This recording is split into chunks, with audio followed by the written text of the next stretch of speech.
ಸ್ನೇಹಿತರೆ ನಮಸ್ಕಾರ. Big boss ಮನೆಯ ಸೀಸನ್ 11 ಈ ಬಾರಿ ಭಾರೀ ಕುತೂಹಲದ ಕೇಂದ್ರ ಬಿಂದುವಾಗಿತ್ತು.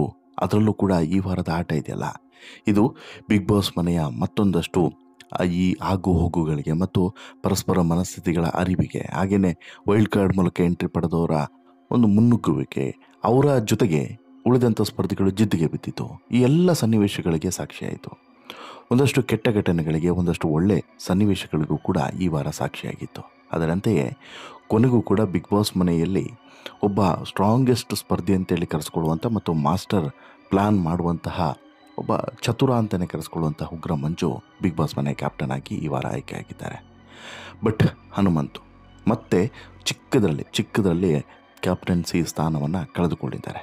3ನೇ ಬಾರಿಗೆ ಕ್ಯಾಪ್ಟನ್ ಆಗುವಂಥ ಅವಕಾಶ ಹನುಮಂತಿಗೆ ಒದಗಿ ಬಂದಿತ್ತು. ಬಟ್ ಸ್ವಲ್ಪದರಲ್ಲಿ ಅದು ಮಿಸ್ ಆಗಿದೆ. ಕನ್ನಡ ಬಿಗ್ ಬಾಸ್ 11ರಲ್ಲಿ ಹನುಮಂತುಗೆ ಈ ವಾರ ಬಿಗ್ ಬಾಸ್ ಕ್ಯಾಪ್ಟನ್ಶಿಪ್ ಮಿಸ್ ಆಗಿರೋದ್ರ ಬಗ್ಗೆ ಅಂಥದ್ದೇನೋ ಬೇಸರ ಕೂಡ ಯಾರಿಗೂ ಕೂಡ ಇಲ್ಲ. ಯಾಕೆಂತ ಹೇಳಿದರೆ 2 ಬಾರಿ ಕ್ಯಾಪ್ಟನ್ ಆಗಿರುವಂಥ ಹನುಮಂತಿಗೆ ಈಗ ಮತ್ತೆ ಸಿಗಬೇಕು ಅಂತೇನಿಲ್ಲ, ಬಟ್ ಅನಿವಾರ್ಯತೆ ಇತ್ತು, ಬಿಟ್ಕೊಡ್ಬಾರ್ದು ಅನ್ನುವಂಥ ಹಠ ಇತ್ತು. ಹಾಗಾಗಿ ಪ್ರಯತ್ನವಂತೂ ಹನುಮಂತು ಮಾಡಿದರು.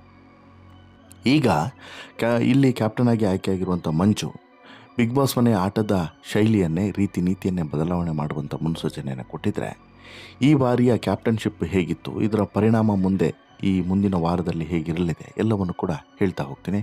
ಅದಕ್ಕಿಂತ ಮುಂಚೆ ನೀವಿನ್ನೂ ಕೂಡ ನಮ್ಮ ಚಾನಲನ್ನು ಸಬ್ಸ್ಕ್ರೈಬ್ ಮಾಡಿಲ್ಲ ಅಂದರೆ ದಯವಿಟ್ಟು ಕೂಡಲೇ ಸಬ್ಸ್ಕ್ರೈಬ್ ಮಾಡಿ ಸ್ನೇಹಿತರೆ. ಕನ್ನಡ ಕಿರುತೆರೆಯ big reality show Bigg Boss season 11 ಈಗಾಗಲೇ ಆಟ ರಂಗೇರಿದೆ. ಬಿಗ್ ಬಾಸ್ ಮನೆಯಲ್ಲಿ ಸದ್ಯ ಪ್ರೇಕ್ಷಕರ ನಿರೀಕ್ಷೆ ಮಾಡದಂಥ ಮಟ್ಟಿಗೆ ಟ್ವಿಸ್ಟ್ಗಳನ್ನು ಇಲ್ಲಿ ಸ್ಪರ್ಧಿಗಳಾಗಿರ್ಬೋದು, ಬಿಗ್ ಬಾಸ್ ಆಗಿರ್ಬೋದು ಕೊಡ್ತಾ ಇದ್ದಾರೆ. ಕಿಚ್ಚನ ಪಂಚಾಯತಿಗೂ ಮುನ್ನ ಬಿಗ್ ಬಾಸ್ ಮನೆಯ ಕ್ಯಾಪ್ಟನ್ ಆಯ್ಕೆ ಪ್ರಕ್ರಿಯೆ ನಡೆಯೋದು ಸಾಮಾನ್ಯ.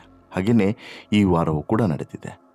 ಈ ವಾರ ಒಂದು ಅನಿರೀಕ್ಷಿತ ಬೆಳವಣಿಗೆಯಲ್ಲಿ ಮತ್ತು ವಿಚಿತ್ರವಾದಂಥ ಡೆವಲಪ್ಮೆಂಟ್ನಲ್ಲಿ ಹನುಮಂತ ಸ್ವಲ್ಪದಲ್ಲೇ ಕ್ಯಾಪ್ಟನ್ಶಿಪ್ಪನ್ನು ಮತ್ತೆ ಮಿಸ್ ಮಾಡ್ಕೊಂಡಿದ್ದಾರೆ. ಬಟ್ ಆದರೆ ಹನುಮಂತನಿಗೆ ಮಿಸ್ ಆಗಿರೋದ್ರ ಬಗ್ಗೆ ಹನುಮಂತನಿಗಾಗಲಿ ಅಥವಾ ಉಳಿದವರಿಗಾಗಲಿ ಯಾವುದೇ ರೀತಿಯಾದಂಥ ಬೇಸರ ಇಲ್ಲ. ಬಟ್ ಆತನ ಆಟದ ಶೈಲಿಯ ಬಗ್ಗೆ ಎಲ್ರಿಗೂ ಕೂಡ ಕುತೂಹಲ ಇದೆ. ಆಟವೇ ಬರಲ್ಲ ಅಂತ ಹೇಳ್ಬಿಟ್ಟು ಸಾಕಷ್ಟು ಜನ ಆತನನ್ನು ಕಂಡಮ್ ಮಾಡ್ತಾಯಿದ್ರು. ಆತನನ್ನು ತಮ್ಮ ಟೀಮ್ಗೆ ಸೇರಿಸ್ಕೊಳ್ಳೋದಕ್ಕೂ ಕೂಡ 1000 ಸಲ ಯೋಚನೆ ಮಾಡ್ತಾರೆ. ಅಂತಹ ಪರಿಸ್ಥಿತಿಯಲ್ಲಿ ಹನುಮಂತ ಒಬ್ಬ ಕ್ಲೆವರ್ ಪ್ಲೇಯರ್ ಅನ್ನೋದನ್ನು ಈಗಾಗಲೇ ಸಾಬೀತುಪಡಿಸಿಯಾಗಿದೆ. ಬಿಗ್ ಬಾಸ್ ಮನೆಯಲ್ಲಿ ಸದ್ಯ ಪ್ರೇಕ್ಷಕರು ನಿರೀಕ್ಷೆ ಮಾಡದಂಥ ಟ್ವಿಸ್ಟ್ಗಳನ್ನು ಬಿಗ್ ಬಾಸ್ ಕೊಡ್ತಾರೆ ಅನ್ನೋದಕ್ಕೆ ಸಾಕ್ಷಿ ಈ ವಾರ ನಡೆದಂತಹ ಒಂದಷ್ಟು ಘಟನೆಗಳು. ಬಿಗ್ ಬಾಸ್ ಮನೆಯಲ್ಲಿ ಈ ವಾರದ ಕಳಪೆ ಯಾರಿಗೆ ಅನ್ನೋದು ಈಗಾಗಲೇ ರಿವೀಲ್ ಆಗಿದೆ. ವೈಲ್ಡ್ ಕಾರ್ಡ್ನಲ್ಲಿ ಎಂಟ್ರಿ ಆದಂಥ ರಜತ್ ಕಿಶನ್ಗೆ ಈ ಬಾರಿ ಕಳಪೆ ಅನ್ನುವಂತಹ ಪಟ್ಟ ಸಿಕ್ಕಿದೆ.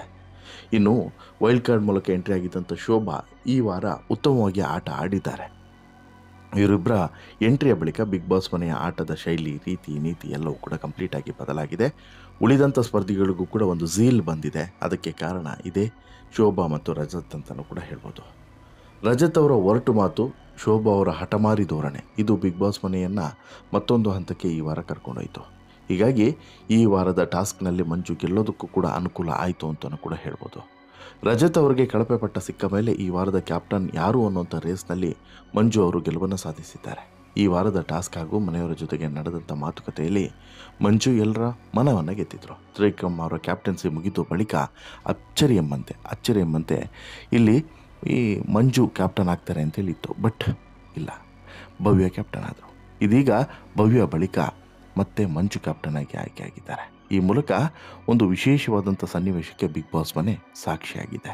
ಹಾಗೆ ನೋಡಿದ್ರೆ ಮಂಜು ಕ್ಯಾಪ್ಟನ್ಸಿ ಹಂತಕ್ಕೆ ಹೋಗಿದ್ದು, ಅಲ್ಲಿ ಹನುಮಂತ ಕೊಟ್ಟಂತಹ ಕಾಂಪಿಟೇಷನು ಇದ್ಯಾವುದು ಕೂಡ ಸಾಮಾನ್ಯನೂ ಕೂಡ ಅಲ್ಲ. ಅಂದರೆ ಏನೂ ಕೂಡ ಆಗಲ್ಲ ಹನುಮಂತನ ಕೈಯಲ್ಲಿ ಎನ್ನುವಂತಹ ನೆಗ್ಲೆಕ್ಟ್ ಮಾಡುವಂಥ ಸಂದರ್ಭದಲ್ಲೂ ಕೂಡ ಹನುಮಂತ ತಾನೇನು ಅನ್ನೋದನ್ನು ನಿರೂಪಿಸಿದ್ದಾನೆ.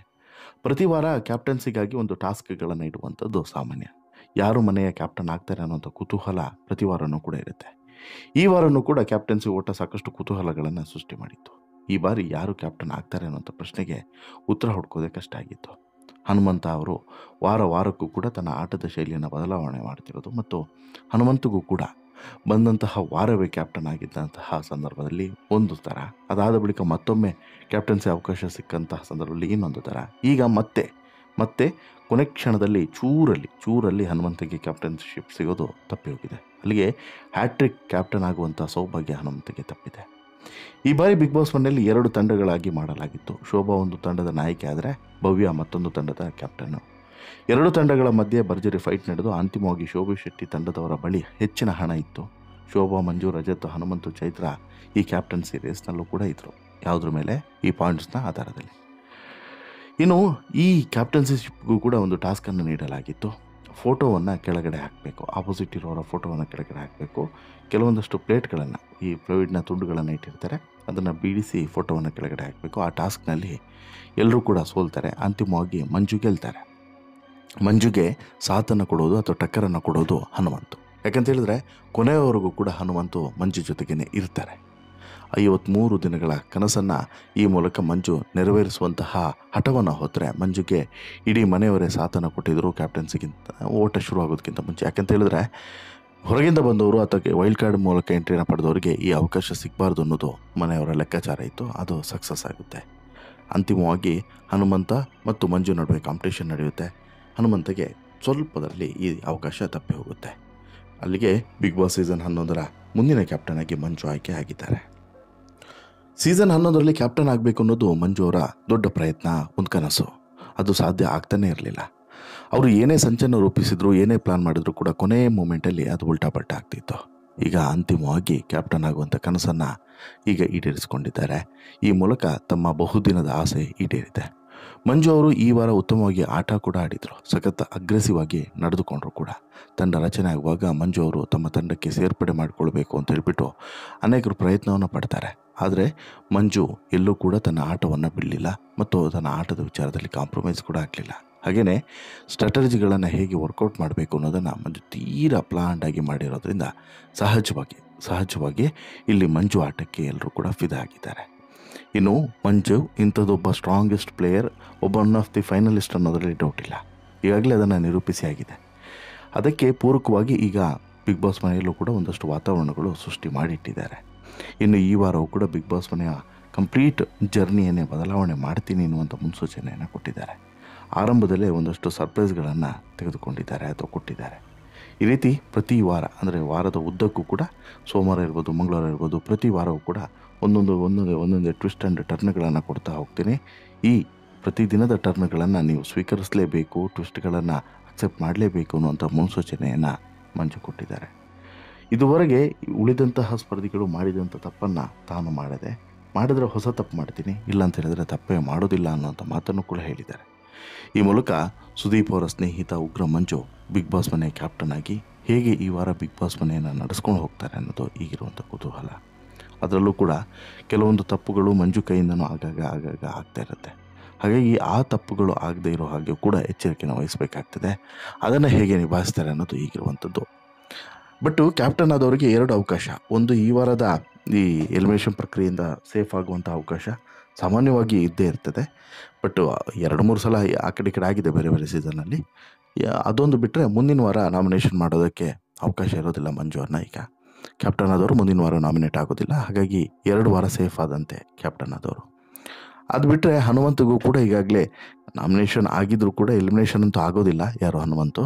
ಹಾಗಾಗಿ ಮುಂದೆ ಮತ್ತೆ ಚಾನ್ಸ್ ಸಿಕ್ಕಿದ್ರು ಕೂಡ ಸಿಗ್ಬೋದು. ಬಟ್ ಹನುಮಂತವನ್ನು ಅಂಡರ್ ಎಸ್ಟಿಮೇಟ್ ಮಾತ್ರ ಮಾಡಬೇಡಿ ಅನ್ನೋದು ಕೆಲವರ ಅಭಿಪ್ರಾಯ. ಯಾಕಂತ ಹೇಳಿದ್ರೆ ಹನುಮಂತು ಆಡೋದಿಲ್ಲ, ಹನುಮಂತು ಕೈಯಲ್ಲಿ ಆಗೋದಿಲ್ಲ, ಇವು ಯಾವುದು ಕೂಡ ಅಂದ್ಕೊಳ್ಬೇಡಿ. ಯಾಕಂತ ಹೇಳಿದ್ರೆ ಅದನ್ನು ಸುಳ್ಳು ಅಂತೇಳಿ ಸಾಬೀತುಪಡಿಸಾಗಿದೆ. 3ನೇ ಸಲ ಕ್ಯಾಪ್ಟನ್ಶಿಪ್ ಹಂತಕ್ಕೆ ಬರೋದು ಅಂತ ಹೇಳಿದ್ರೆ ತಮಾಷೆ ಇಲ್ಲ, ಅದನ್ನು ಮಾಡಿ ಆಗಿದೆ.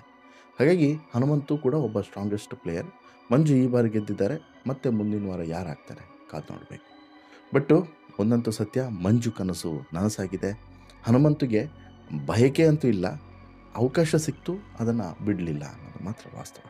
ನಿಮಗೇನು ಅನಿಸುತ್ತೆ ಸ್ನೇಹಿತರೆ ಈ ವಾರದ ಕ್ಯಾಪ್ಟನ್ಸಿ ಬಗ್ಗೆ? ಕ್ಯಾಪ್ಟನ್ಸಿ ಟಾಸ್ಕು, ಕ್ಯಾಪ್ಟನ್ಸಿ ಸೆಲೆಕ್ಷನ್ನು, ಕ್ಯಾಪ್ಟನ್ ಆದಂತಹ ಮಂಜು ಬಗ್ಗೆ ನಿಮ್ಮ ಅಭಿಪ್ರಾಯನ ದಯವಿಟ್ಟು ಕಮೆಂಟ್ ಮಾಡಿ ತಿಳಿಸಿ. ಜೊತೆಗೆ ಈ ಸ್ಟೋರಿ ಇಷ್ಟ ಆಯಿತು ಅಂತ ಹೇಳಿದ್ರೆ ಲೈಕ್ ಮಾಡಿ, ಶೇರ್ ಮಾಡಿ, ಚಾನಲ್ಗೆ ಸಬ್ಸ್ಕ್ರೈಬ್ ಆಗೋದನ್ನು ಮರಿಬೇಡಿ.